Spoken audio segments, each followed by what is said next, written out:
Bavla police station ખાતે ગત રોજ દાખલ થયેલ હત્યાના બનાવ અંગે વિગતે જોતા બાવળા પોલીસ સ્ટેશન વિસ્તારમાં બાવળા ખાતે શ્યામ કોમ્પ્લેક્સ ખાતે ભાડુઆત તરીકે રહેતા રવિન્દ્રભાઈને તેમના પાડોશી એટલે કે આ ગુનાના આરોપી સંજયભાઈ ઠક્કર નાઓ દ્વારા પોતે મોટેથી મ્યુઝિક વગાડે છે તે બાબતની રજૂઆત કરેલ, તેમજ સંજયભાઈ નાઓએ રવિન્દ્રભાઈના ઘર માલિક એટલે કે જે ભોગ બનનાર પ્રદીપસિંહ ચૌહાણ નાઓને ફોન કરી અને આ અંગે કમ્પ્લેન કરી હતી।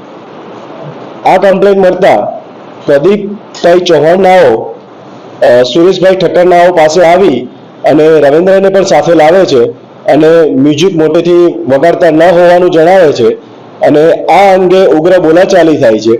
બોલાચાલી દરમિયાન આરોપી સુરેશભાઈ ઠક્કર નાઓ અચાનક ઉશ્કેરાઈ જતા પોતાની પાસે પડેલ છરો લઈ અને બે ઘા મરણ જનાર પ્રદીપભાઈ ચૌહાણ નાઓના છાતી અને પીઠના પાછળના ભાગે મારી દે છે। આ બનાવ બાદ ભોગ બનનાર લોહી લુહાણ થતા તેમને સારવાર અર્થે હોસ્પિટલમાં ખસેડવામાં આવે છે, જ્યાં ડોક્ટર શ્રી નાઓ દ્વારા તેમને મરણ જાહેર કરવામાં આવેલ છે। આ અંગે બાવળા પોલીસ સ્ટેશન ખાતે બીએનએસ સેક્શન 103(1) મુજબ ગુનો દાખલ કરી વધુ તપાસ હાથ ધરવામાં આવેલ છે। આ ગુનાના આરોપી સુરેશભાઈ ઠક્કર નાઓને બાવળા પોલીસ સ્ટેશન દ્વારા ગણતરીના કલાકોમાં અટક કરી વધુ પૂછપરછ હાથ ધરવામાં આવેલ છે। સુરેશ ઠક્કરનો કોઈ ગુનાહિત ઇતિહાસ અને કેટલા ટાઈમથી આ ભાડુઆત ત્યારે તો સુરેશ ઠક્કર બી ભાડુઆત હતો કે શું હતું? સુરેશભાઈ ઠક્કર નાઓ પાસેની જ ઓરડીમાં રહેતા હતા। તેઓ પોતાનું જ ઓરડી છે અને સુરેશભાઈ ઠક્કર નાઓના હાલ પરિવારમાં તેઓ એકલા જ રહે છે। તેમના પત્ની અને બાળક જે છે એ પાછલા એકાદ વર્ષથી રીસામણે ગયેલ છે।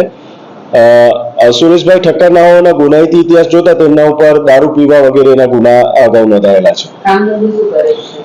સુરેશભાઈ ઠક્કર નાઓ હાલ તો કોઈ કામ ધંધો નહીં, પરંતુ આ રીતે ભાડાની આવકો અને એ રીતે પોતાનું જીવન ગુજારે છે।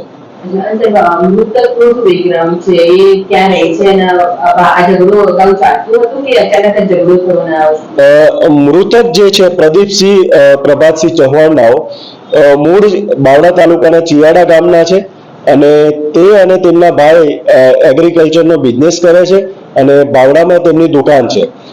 આ ઉપરાંત તેઓ આ જે ઓરડી જે છે તેઓ પોતાની માલિકી ધરાવતા અને તેઓ ભાડેથી રવિન્દ્રભાઈ નાઓને આ ઓરડી આપેલી હતી। એટલે અને તેમની ઉંમર 36 વર્ષ છે અને તેમના ભાડુઆત નો પક્ષ લેવા જતા આ અંગે સુરેશભાઈ ઠક્કર નાઓ સાથે અમને બોલાચાલી થયેલ છે। આ અગાઉ આ પ્રકારની કોઈ બનાવ કે કોઈ અરજી આવેલ નથી। મ્યુઝિક લાઉડ હતું એટલે શું ત્યાં બર્થડે પાર્ટી હતી, કોઈ મેરેજ હતું કે શું હતું, શેના કારણે લાઉડ મ્યુઝિક?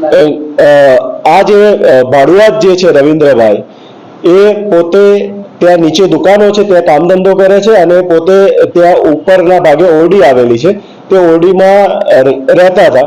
તો ત્યાં કોઈ એવી કોઈ પાર્ટી કે કોઈ સેલિબ્રેશન નહોતું, માત્ર એન્ટરટેનમેન્ટ માટે થઈને મ્યુઝિક વગાડવાની વાત હતી। પરંતુ તેમણે જણાવેલ કે તેઓ કોઈ મોટા અવાજે કોઈ મ્યુઝિક નહોતા વગાડતા, પરંતુ એમણે એવું કીધું હતું કે આ ભાડુઆતોને અહીંયાથી તમે ખાલી કરાવી દો।